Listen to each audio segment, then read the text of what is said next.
Hey gang, this is Andy over at the Facebook Live TV show. Sorry, there's a little delay there on my Mimo Live. Hey, we're gonna have fun talking about what else you need to have besides just being authentic in your Facebook Lives, in your presentations that you're giving on stage. On your videos that you create for marketing and that kind of stuff, because there is a little bit more. Now, we spend a lot of time, I know for sure that I do, when I'm being interviewed and when I'm talking to people about what makes Facebook Live so useful. And one of those things is that because you have the opportunity to be authentic and people really get to know you and really get to connect with you. And that is one of the great things about it. And that is the one issue that you can do with a Facebook Live, or that you can do now in regard to social media marketing, that quite possibly you couldn't do before. Remember years ago, and really not that long ago, you bought things from a company, right? You bought things from a brand. Although brand is important, I think today when you're doing your marketing, that kind of stuff, but you are more buying things today from individuals. When I started buying Macs and iPhones and that kind of thing, I was buying them from Steve Jobs, right? And so that is just kind of where we've gone. When you're buying the Tesla, you're buying from Elon Musk, and so this new age, this new time in our history is really about who it is we're buying it from, as opposed to the corporation we're buying it from. In the end, I guess there is a lot that has to do with the corporation, but I think many of you will agree that, and I hope I'm not hurting anybody's feelings in saying this, but buying a product from Apple is a little bit different now when we're buying it from the guy who's running it now, which I can't remember his name, right? And that's the truth. For some reason, I can't remember his name. Is it David something? I can't even remember. But I was like, I wanted to hear what Steve Jobs had to say about the phone, the iPhone, the newest iPhone coming out. I wanted to hear what he had to say. I wanted to hear what he created. I wanted to hear what his vision is of that phone, knowing that it's a team of people, obviously, that create that phone and have that kind of stuff. So have I told you about the app called Hiya? Hiya is a fantastic app you should get on your phone. If you're getting as many calls today, and I'm going to kill my phone here, from telemarketers, from that robotic voice that says that you're under investigation by the FBI for something, Hiya, Hiya, is a great program. Actually, I'll put it here on the screen. Hiya. There you go. Hiya is a great program, a great app. I'm pretty sure that's how you put it. Man, let me look just to make sure. I don't want to send you down the wrong path here. Let me just make sure. Yeah, here we go. Oops. It blocks and it identifies and it updates every so often with the newest. Yep, Hiya. And when you open it, that really doesn't give you a good look of what it looks like, but so I get that shine off of there. But that's what it looks like. It tells you what calls are. You can see right there, that call that just came in. It said update. Oh, updated just now. That wasn't the thing. Let's go where.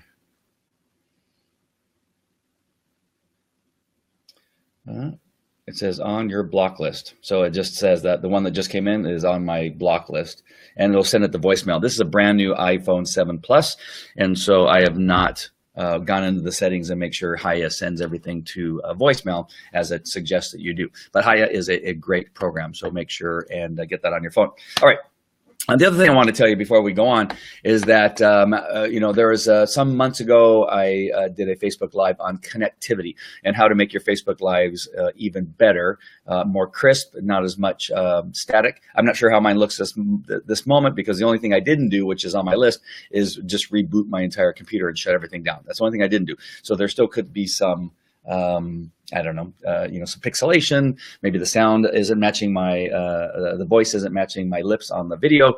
That could be happening, but I contacted Time Warner, which is now also called Spectrum, and they actually, hey Jessica, how are you? Hey, I saw a message from you the other day. I got to check that out. I'm pretty sure we have to connect at some point. But I have a bed bug detection dog academy going on this week, Monday through Friday, and you won't believe how busy 2 people and 2 dogs can keep you. I've been getting back in the house just in time to fall asleep. That's what I've been doing, on top of having the 5 kids that I got. So back to Time Warner. So I called Time Warner and I say, listen, the other day I did a live Facebook Live. I looked like one of Picasso's paintings. What the hell's going on? And they ran a test, and as I mentioned on a later Facebook Live, things were a little bit glitchy based on what they were testing on the lines from wherever they test those things from. They said, yes, there are some issues that are coming up. We'll send a technician. They send a technician. Technician comes and says, well, yeah, we're going to give you a brand new modem. We're going to change the modem out. I'm going to show you the modem that they gave me because I am right now a fan. I can't tell you how much faster my computers are. I can't tell you how much more work I can get done now. And I'm just so happy with what it is that they were able to do just by changing the modem is going to be one thing. It's called a Sage M-Com, which is a really hard thing to say. Sage M-Com, SAGEMCOM, fast 5260. That's what I have now, which is what it is that I'm running. It's too bad right now I can't make that bigger because I didn't take the time to get that up for you. But that's kind of what it looks like. All right. So oops, there you go. That's what it looks like. I have to actually push the button in order so you can see it. So that's the modem I got. SAG. Let me see if I can scroll that down so you can see it better. There you go. SAG, Sage M-Com. Time Warner had it. The technician had it. He put it in there. He said, this is a much better modem. It runs a lot faster. Upload, download, all that kind of stuff is much faster. So he changed it out. The other thing that he did is went out and checked all my connections and my grounding and all that kind of stuff and just redid everything. So redid all that stuff. And it's only been, gosh, I think maybe 6 months since I've had all that stuff done. And in 6 months time, it had degraded enough that it was affecting my internet. So those of you who are doing Facebook Lives and those of you who are broadcasting from your office or your home and you've not had a technician there and you're going, how come, you know what else would happen? That BeLive would not connect, and either would Ecamm, and either would, what other program was I trying to use? I was trying to use something else, and it also did not, they were just not connecting. And I saw a post in the BeLivers group that I'm a part of, and somebody says, yeah, I tried to use BeLive, but it wouldn't connect. And we want to blame the platform that we're using, right? It's always the platform that we're using's fault. And that's what we want to say. But quite often it's our computer speed, it's our internet connection. It is the fact that we have 30 things running on our computer at the same time, and we're not hardwired to our computer. So the next thing that you need to do, if it has been a while since a technician has come to your home, and I know sometimes they charge you money, but with Time Warner, it's part of the package that I own, that they come and they run tests and they do a bunch of stuff, and when necessary, replace equipment. And that's one of the things I do like about not getting my own router or my own modem. Now, some of you are technologically way further than I am, but they came and replaced the modem for free. And did all the stuff they needed, and now I am so much happier. I know my computers run faster. Again, I'm not sure how this broadcast is looking, but I can pretty much tell that I'm not pixelated and turning into one of Picasso's paintings as I did before. So very, very important. Yeah, I had issues on some BeLive calls last week. Yep, it really. BeLive can only do so much, right? And they have to deal with Facebook changing everything every, whatever it is, 1 week or every 2 weeks. And they're busy trying to keep up with that too. There are a lot of things that we're responsible for, and that is making sure that we're hardwired to our computer that we're going to use for Facebook Live, that we have the newest equipment, that our operating system is up to date, that we've refreshed our computer, that we have a fast, computer in its own, that we have all the things that we need so that we can run and do a Facebook Live and actually pull it off so that it doesn't look like we're all distorted and our faces all crinkly. Okay, so now let's get right into this thing, and I'm glad Jessica's on, and I'm glad I saw her because I'm leaving at the moment that I leave here to go. It's my last day with these two bedbug dog handlers. Things are going fantastically. The connection between the handler and the dogs is going really, really well. Those of you that maybe be watching for the first time may not know this, but in my other life, I'm a dog trainer. I've trained police dogs, bomb dogs, narcotics dogs for years, and I just can't seem to get out of the business. I keep getting called, and people offer me money to train dogs. And so what do you do when people give you money? You deposit it and you do what you do best. And so that's what I'm still doing. And this week has been just longer days. And most of it's my fault. As you may or may not be able to tell, I can talk a great deal about nothingness for a long period of time. And so that sometimes happens, although we have been busy traveling around and finding places to hide bugs and then having the dogs find them. We've been at pet stores, we've been at churches, we've been at homes, and we would run around like crazy. It's not always the service's fault. Yes, correct. It is. I mean, quite often it's our issue that we need to make sure that we're connected positively. So, all right, let's talk about this thing about authenticity. And the reason I'm going to bring it up is that I've been looking and watching other. Oops, let me move my mic closer. It's way over here. See, you need to have your mic closer so people can hear you, not 5 feet away. I've been obviously. And we're going to talk about what it is that I've been doing as part of something that you need to do. And that is I've been paying attention. I've been watching. I've been observing Facebook Lives, not necessarily just to learn. I've been watching videos, just not necessarily to learn what it is they're saying, but I've been watching what it is they're doing. I've been watching videos that have a huge following and comparing them to people that are kind of in the space that you recognize but don't have a huge following. And I'm comparing the difference, and I'm beginning to watch and see what makes these videos, what makes Gary Vaynerchuk's and Tony Robbins and Russell Brunson, and who else can I think of? Some of the other guys that, when they go on, people just start watching. People start, hey, they're on, I'm going to watch them, as opposed to Fred Smith. Sorry if anybody named Fred Smith is watching. Fred Smith, who has probably better information, who has maybe a better technological knowledge about whatever it is you're watching, only have 20 people watching, or 10 or 5 or 1 or 0. Why does the person that has way more knowledge, and I'm not saying that Russell Brunson or Tony Robbins doesn't have any knowledge, I'm just saying, why is it that they, and I know some stories about some people that are actually really well followed. Is that a way to say that? Well followed, that have huge followings. And I know some of their backgrounds, and they started off just like you and I, just like Jessica and myself and whoever else may be watching. They started off just like us, had an idea, began having a passion about that idea, and then began doing something about it. And some people just take off and some people don't. Why? Why does this happen? And I'm honing in on some of the things, and I'm wondering why in dog training did I get on television? Well, because I wrote a #1 best-selling book, and I used the strategy as a giveaway. But what happened before that? Before I had #1 best-selling book, I was on TV still, not as much, but I was on TV. I had people calling me from other states and countries asking me to help them train their dog. What was it that I was doing? And I had to begin looking. What did I do in order to get people to follow me in these other countries? How did they find out about me? Why would somebody tell somebody else about what it is I was doing? And so I began watching a little bit about not only what they're doing, but what I'm doing and how does that happen. So I did a Facebook Live on Falco Canine Academy, which is the name of my company. And I look on there, and at the time that it was viewing live, we had 240 people watching live.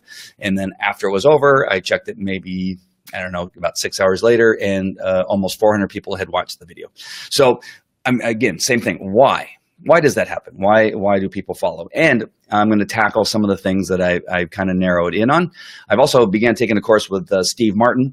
Steve Martin is a comedian that you probably know, an actor, a director, a producer of movies.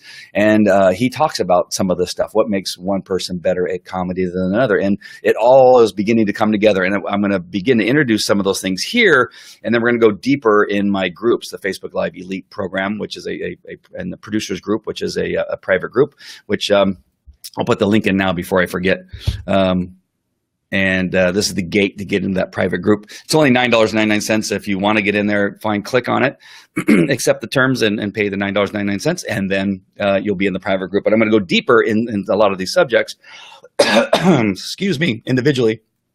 This is not one of the reasons why people follow you, because you get a frog in your throat. But Molly Mahoney will kill me because she says, warm up your voice before you go live. Do, talk and sing and do these weird noises with your mouth before you go live. And did I do that? No, I've not spoken a single word today. And it's already 10:46. I've been busy trying to get some stuff done so I can get to those bed bug dog people. And one of the things you need to do is speak and do some stuff verbally before you go on Facebook Live so you don't get this frog in your throat. All right. So, the authentic side of broadcasting, of who you are and being who you are, is really important. I know that for sure.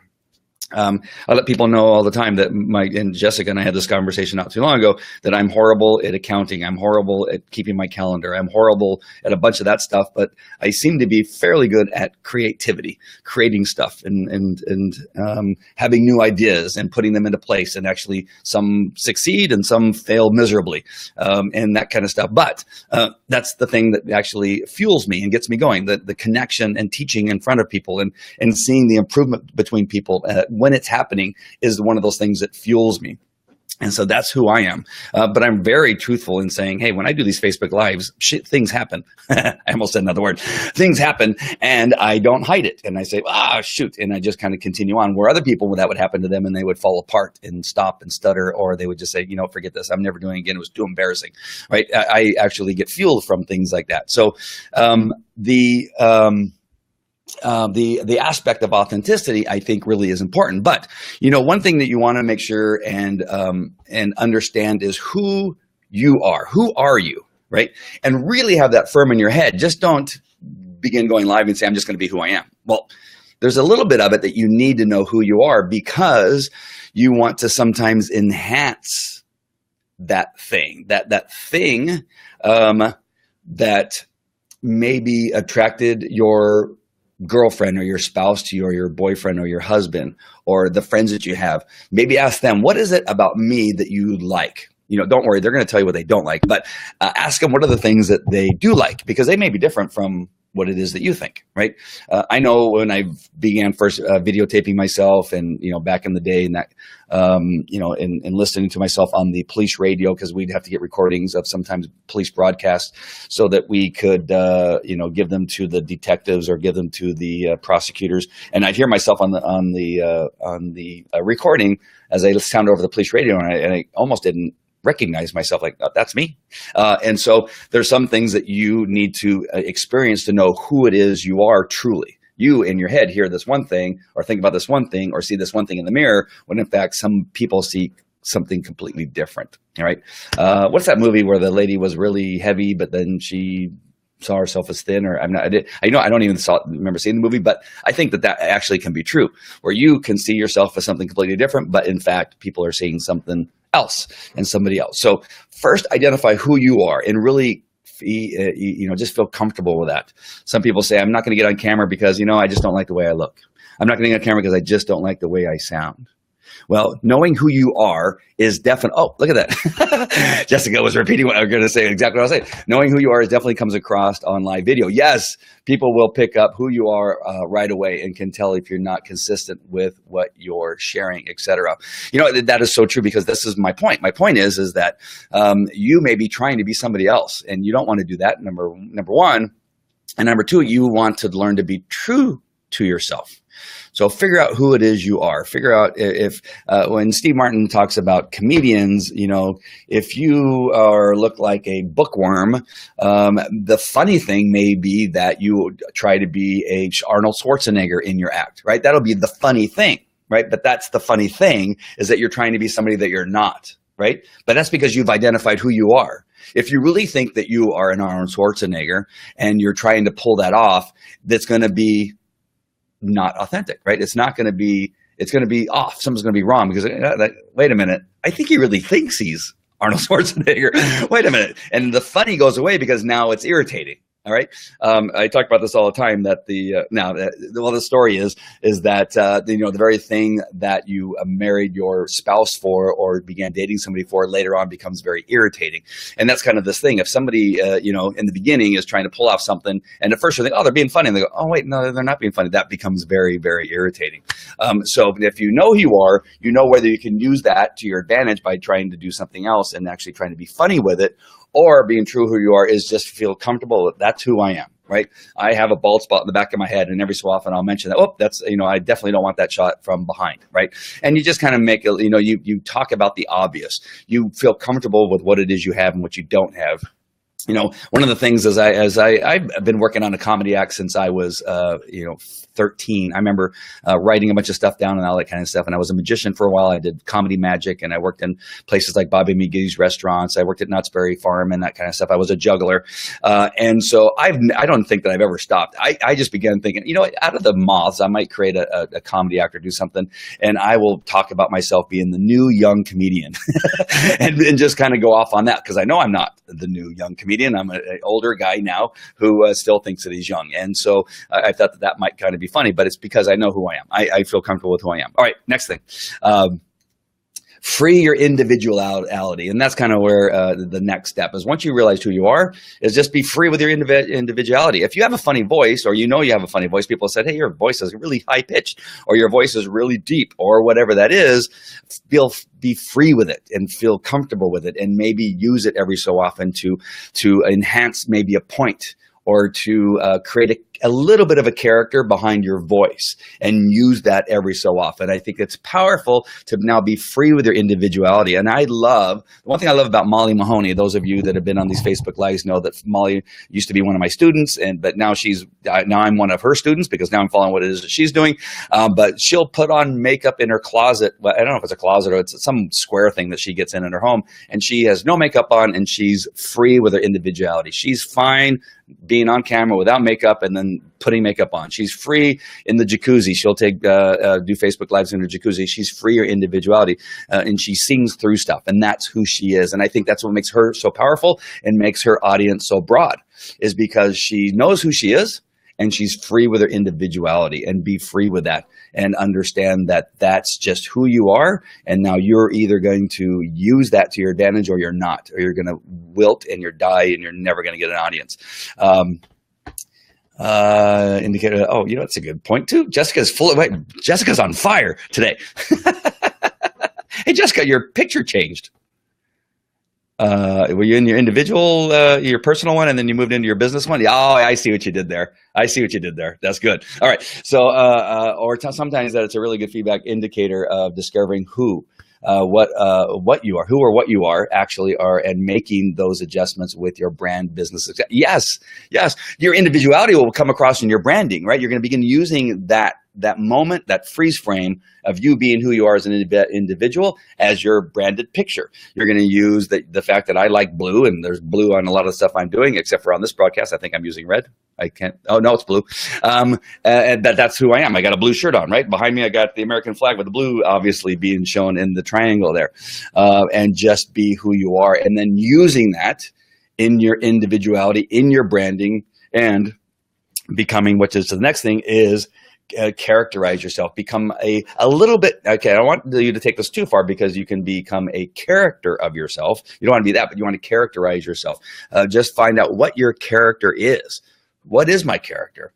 And you want to try to be that on your camera. You know what happens sometimes when I come on live, I've been not moping around, but I've just been, like I said, I've not talked today. I was listening to a couple broadcasts. Molly was on 2 or 3 times today, and I watched what she was doing. She's recording some training program, and so she was simulcasting as she was recording. I was listening to my lessons coming from Steve Martin, and listening to, what else? There was some other stuff going on, and I was just kind of not doing much, and really not a lot of energy. But because of who I am and who my character is, the energy is easy for me to get into once I hit the go live button, the broadcast button. And this character that I like to have, the character that I like you to see, is of one of energy, that I really like what it is I'm talking about. Part of that is I really do like what it is I'm talking about. I do like talking to Jessica. I do like being in front of you and hopefully teaching you something new, or reminding you of something you already know. And then you're going, oh gosh, you know what? I knew that and I need to start doing that myself, or I need to be getting to put more of that into place. And having that character and characterize yourself, knowing who you are, that will begin to happen. It'll be almost this automatic thing that happens to me, right? I click the button and all of a sudden I go, hey, this is Andy and this is who I am. This is who I am in my character. It's authentic, but it's a little bit of a character, right? I was walking around my house barefoot, not pregnant, but barefoot, and watching all these things, kind of like, no, like, just kind of meandering around my house, learning stuff. And then I hit the button and now I'm in my house by myself and I have this sudden energy. That energy comes from my character of who I am. All right. Again, we're going to go deeper on some of the stuff in the private group, so make sure and get in those private groups. The link is probably way down now. I'll put it back up in another spot here. All right. Establish your manifesto. This is something that Steve Martin talked about. And that manifesto is, what is it? What is your manifesto? What is it that you're looking for through whatever it is you're doing? What is the end result, or what is the path? What is the map? What is it that you're trying to achieve? So writing down what your manifesto is, kind of like writing down whatever your not necessarily your business plan, but your mission statement. What is it? What is it? Right? What is it in the end that you're hoping to help people achieve? My hope in doing Facebook Lives is that I can give you tools, resources, third-party applications that will help you do your Facebook Lives more effectively. One of the greatest things that happened to me is Molly told me that after taking my course, it was like 3 weeks later, she made her first $50,000. After 3 weeks after taking my course, she made $50,000. And now she's doing way better than that, and she's doing more stuff that I didn't teach her, that she's learning from other people. And so it got her on that path. I was just one part of it. I mean, of course, she has a great personality. Of course, she has her agenda. Of course, she has her manifesto. It was that I had a little something to do with, perhaps, to get her started, to get her kick-started, and then went on. That's my manifesto, is that if there's something that you're missing, then you go, oh, I didn't know about the Logitech. I'm looking at the Logitech 290 camera. I didn't know that was on sale. And now that I got that, now you can see the picture is better, right? That's what I'm using now. When I'm using the camera that's on the computer, the picture looks a little bit different, right? If your picture looks good and it makes you feel good, you're going to perform better, right? I don't necessarily think that a camera will make or break you. I think the camera and some of the systems we use make us feel better about our broadcast, and thereby we give a better broadcast. People do like to see a good camera. People will notice it and say, how come your camera looks so much better than the others? I was intrigued. I'm going to talk about this about Russell Brunson. He was being interviewed by David. Oh my gosh. He does a show on BeLive.tv, Facebook page. Oh my gosh, his name's David, I'm pretty sure. Anyway, David's a professional Facebook Live broadcaster. I think he did some other stuff before that. I think he was a professional broadcaster before Facebook Live. And he had a good picture, and his sound is crisp, and he's not as far away from the mic as I am. But he had everything, set up and perfect the way he goes. Russell Brunson, I'm sure multimillionaire, celebrity marketer. He's a celebrity to most of us in the marketing business. And his sound is horrible. And I find myself not listening to a word Brussels. Molly Mahoney talks about Brussels sprouts all the time, and I think I have Brussels on the mind. Russell's sound is like he's in a restroom and not in about 5 feet from the mic. Yet David's sound is crisp, and so I'm totally distracted thinking, why would Russell not have a good mic? Why would he not have good sound? I'm totally distracted by the fact that he doesn't have good sound. What the hell's going on? And I just could not get away from it. And then somebody came in the truck, because I was listening to it and kind of watching it while I was driving to pick up the bedbug people yesterday. And I said, listen to this. And then I tried to explain it. And I go, oh, you're right. It is distracting that his sound sounds horrible. At least, it's not so bad that we couldn't listen to it. It's just like compared, you're on a broadcast with somebody that's totally professional and the other person's mic is not. Right? I'm not going to say that Russell's not professional, because we know that he totally is, and we love everything he does. But when now you're side by side with him, you're going, all right, why is this sound not that good? And so I'm back. I got to get back on manifesto. So my manifesto is helping you not do that. Right? My goal is that, Andy, what you taught the other day, I was on a broadcast, and the thing that you told me about my sound, about the sound being more important than video, really helped out a lot, and I really appreciate that. Just those little things, that's my manifesto. What's your manifesto? Establish your manifesto, whatever that is. In my dog training, it's about creating a loving and respectful relationship between the human and the dog. I want the person to take their dog from out of the backyard and somewhere with them. I don't want them to not take the dog because they get embarrassed by the dog, because the dog growls and snarls at people, because the dog pulls them out down on their face.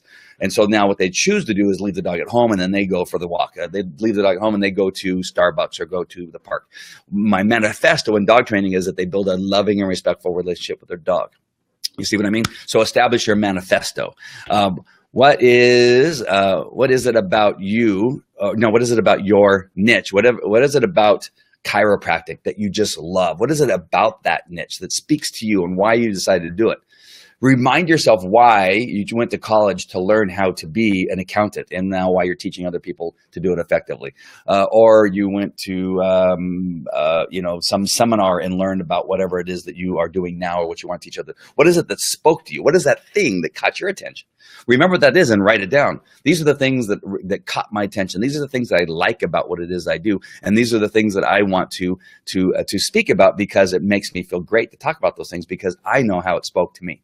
Remind yourself of what those things are about your niche that speaks to you, and focus on that and make it as interesting and exciting as it was when you first heard about it. And then it will speak to others. The aspect of trying to sell to everybody is wrong. Do not try to do that. In the beginning, when I started my dog training business and really started to hit the pet dog side of things, is that I was just going to try to sell to anybody that owned a dog. It didn't work. It really did not work for me to try to sell everybody a dog, because I did not speak to everybody that had a dog, right? Some people don't care about having a relationship with their dog. Some people don't care about loving their dog.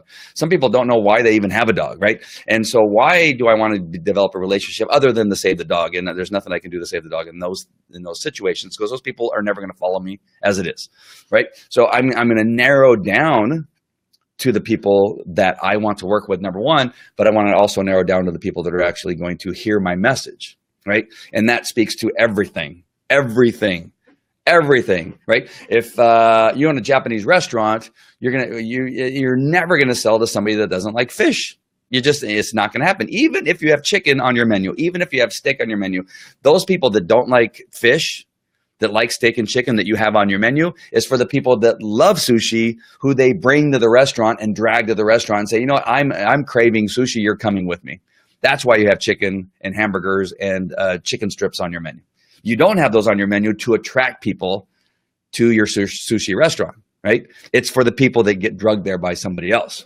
And so when you focus on that niche, or on that thing that spoke to you, that got you into what it is that you do, when you narrow that down, you can really, really make a lot of money. You can really build your audience, because there's a lot of people that think like you.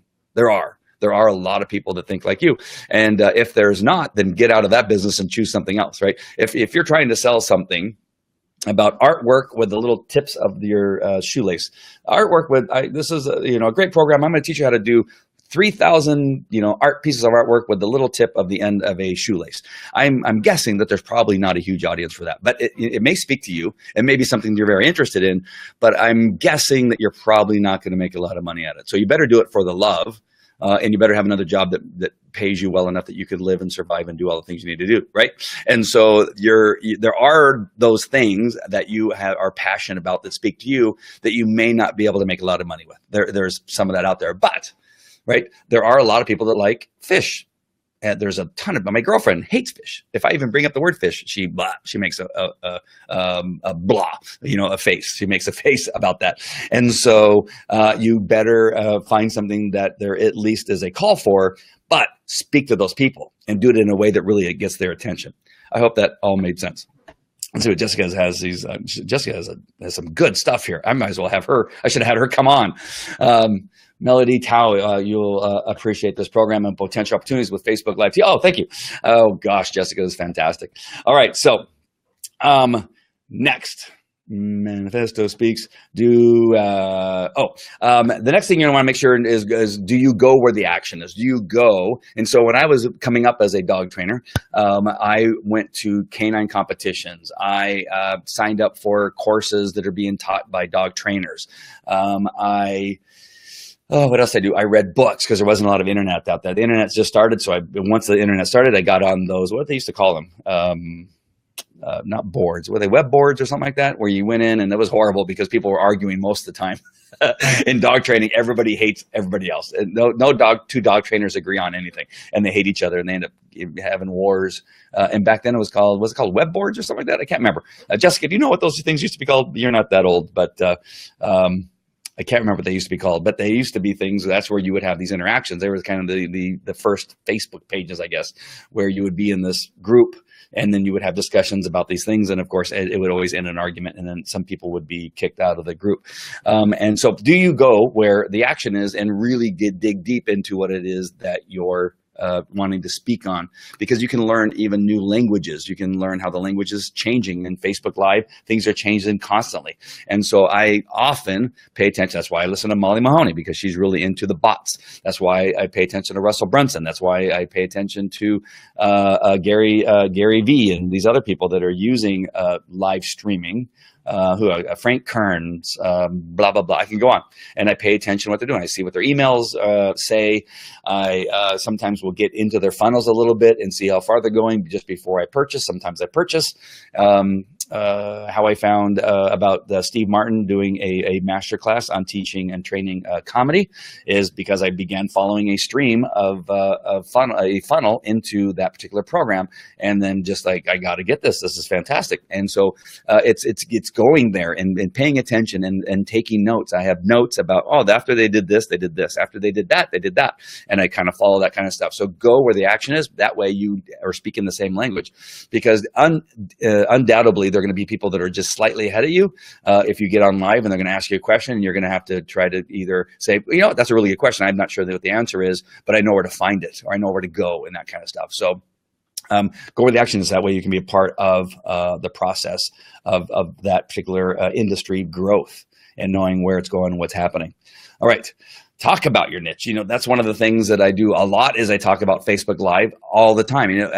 I hopefully not to the point of being annoying, but because I'm in these circles and because I go places where people want to hear about Facebook Live, I talk about it a lot. And talking and teaching will teach you more about your industry than just sitting back and trying to read a book or watch a video.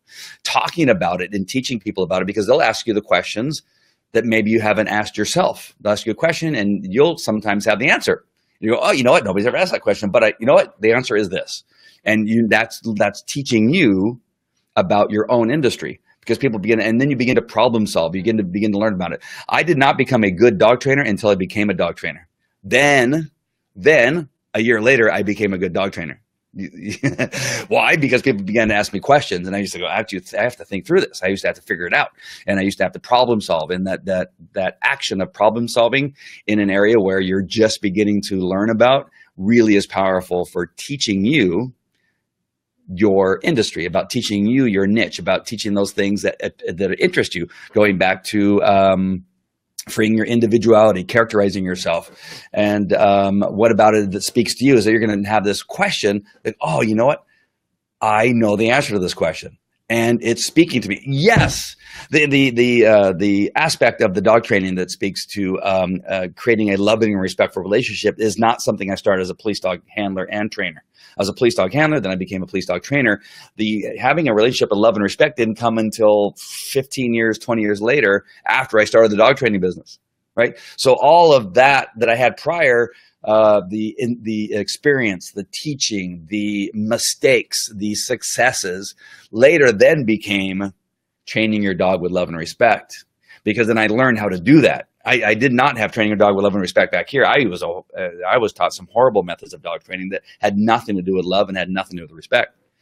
All that came later on because I put myself out there, because people began to ask me questions, I used to have failures. I accepted my failures as learning opportunities as opposed to losing or failing. And then I began to hone them. I took notes. I journaled. I made videos. I made recordings. I did everything I possibly could. I talked about it all the time. And then I came up later with Training Your Dog with Love and Respect, which is now a book. right? That is a #1 bestseller that I've not even announced and given to all of you. But that's because I did all of this first. I put myself out there. I realized who I was. I understood that many people that come to dog training are not coming to dog training necessarily to learn about dog training. They want to be entertained. And after I entertain them a little bit, then they begin to learn about dog training. It is really something that I'm going to end up talking about a little bit later on, that part of teaching is entertaining. It doesn't mean you have to be funny. It doesn't mean you have to sing like Molly Mahoney. It doesn't mean you need to know how to dance or do any of those things. There is an aspect of entertainment that goes along with teaching. And those that can do that well end up being a little bit higher than the rest. There is a little bit of that. You don't think that Tony Robbins is entertaining? You don't think he entertains you when he's on stage? You don't think there's anything about Tony Robbins' voice that entertains you, and the way that he runs around the stage, and that he's sweating, and that he's running around and really passionate about his one? You don't think that that's entertaining? Absolutely, it's entertaining. Do you think he works on that? Yes. Do you think that he sleeps, eats, and drinks what it is he's doing, and how he does it, and when he does it? Right? That's all entertainment. That is all part of it. In addition to that, he knows what he's talking about. He knows how to get emotion out of people. All of it is entertainment. There's a little bit of it that you're going to need to do in order to be successful. What is this here? This looks like another. Being driven to find a way to monetize the things you love to do. Yes. Jessica, you should have done this show. I don't even know what I'm doing here. I don't know why I bothered. I need you on here. Unfortunately, I have it as a Q&A and not as a talk show. I would have sent you the link and got you on here. I only have 10 more minutes, and I got to go pick up the bed bug people. All right. So where were we? Talk about your niche. Yes. Go where the action is. Talk about your niche. Think about it all the time. And I think I let the cat out of the bag a little while ago, is that all I did when I wanted to be a dog trainer, that's all I thought about was being a dog trainer. That's all I thought was about dog training. That's all I thought it was about human nature.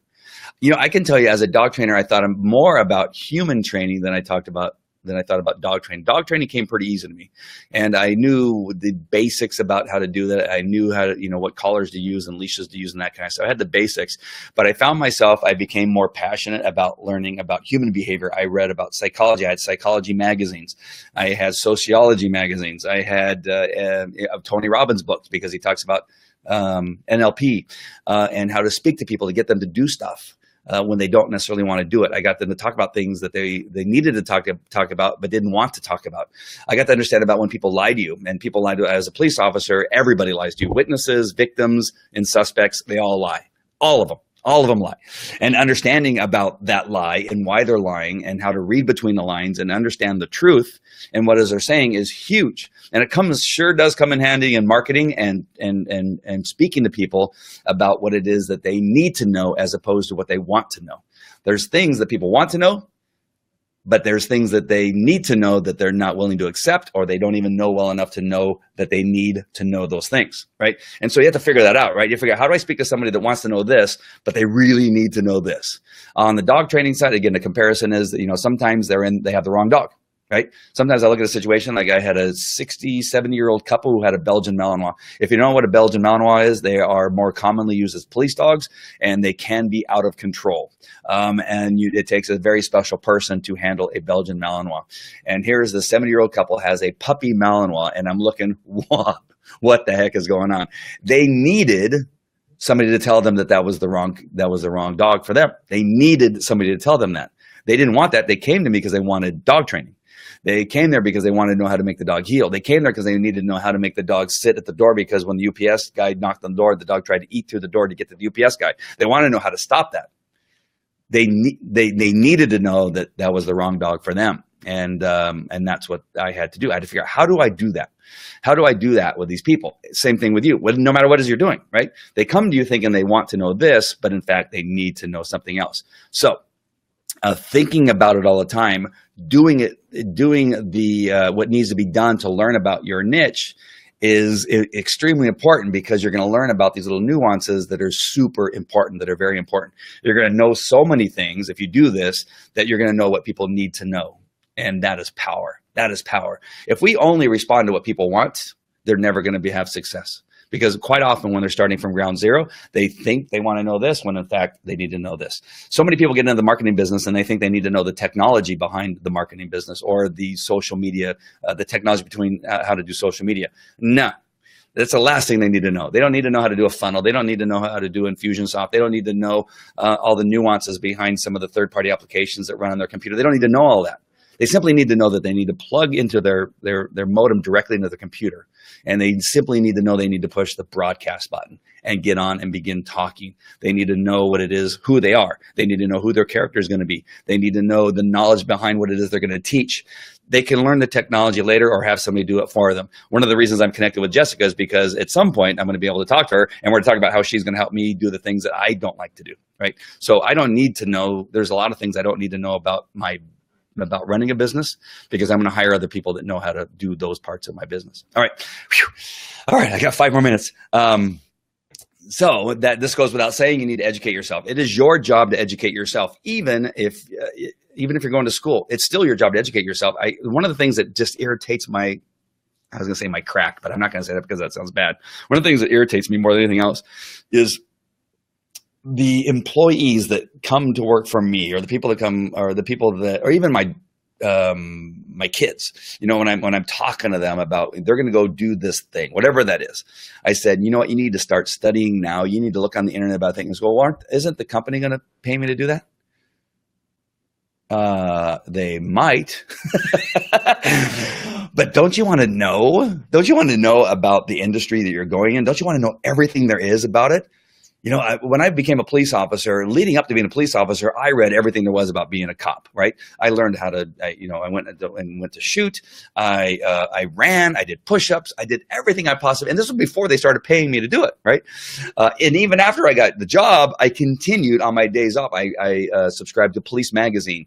I went to police seminars. I paid for it on my own. I drove to other states to go to seminars about being a better police officer, about arrest and control. And the city paid nothing for that kind of stuff. And yet today there are people that say, well, I'm not doing that unless they pay me. Well, what do you mean? Don't you want to be the best?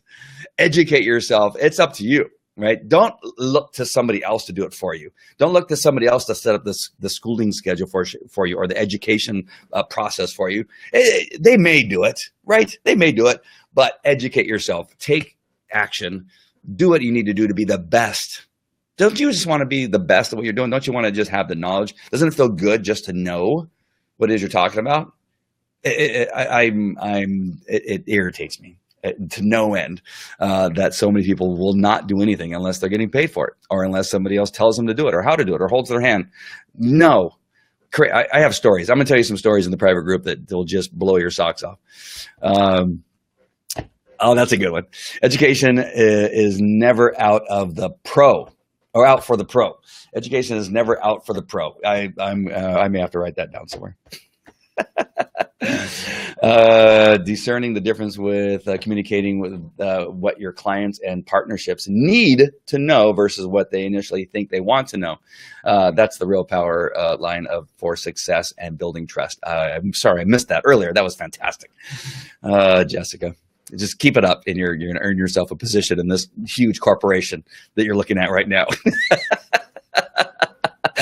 All right. The last thing I want you to do is from this broadcast, what I want you to do is sit down, close your eyes, and imagine yourself at your best. When you've given, if it's speaking on stage, you want to imagine yourself at your best. What does that look like? How does that feel? When you're at your best, is it you're replacing yourself with Tony Robbins and being on that stage? He's teaching his thing. I forget what it's called. Oh my gosh, I went to it in San Jose, where they walk on fire, that kind of stuff. I think that's going on right now somewhere. Imagine that is you, if that's what it is you want, and that's you at your best, and you're giving your message, not his message. Is it somebody crying, like the dog training? I have people crying. My dog. I was this close to putting my dog to sleep, and thanks to you, I can take my dog to PetSmart, Petco. I can go places I never thought I can go with my dog. Whatever that is, imagine yourself at your best. Nice. Imagine yourself. Jessica's done it. I want you to do it. I want you, besides Jessica, I want you to imagine yourself at your best, and I want you to get there. All right, we're going to go into I'm going to put this up one more time. I'm going to put the URL sorry, my doorbell rang and I'm not quite sure who is at the door. I'm I'm going to tell you, if you want to go a little bit deeper in all these things, go ahead and join us in the private group for the Facebook Live Producers Group. And we're going to go a little bit deeper individually over the next several weeks with these concepts and talk about some things you can do. I'm going to put together some worksheets and things, and we're going to get a little bit deeper over there in that page. But think about these things we talked about today. And then again, at the end, think about yourself at your best. All right. And figure out what that looks like and feel what that looks like. All right. That is it for me today. Jessica, thank you for the interaction. Thank you so much. That was fantastic. It was great to have you. I wish I would have had it in talk show mode and not Q&A, because then you could have been on with me and we could have had a fantastic discussion. And we'll have to do that. All right. We'll talk to you later. Take care. Bye. Thanks again, Jessica. Take care. Bye-bye.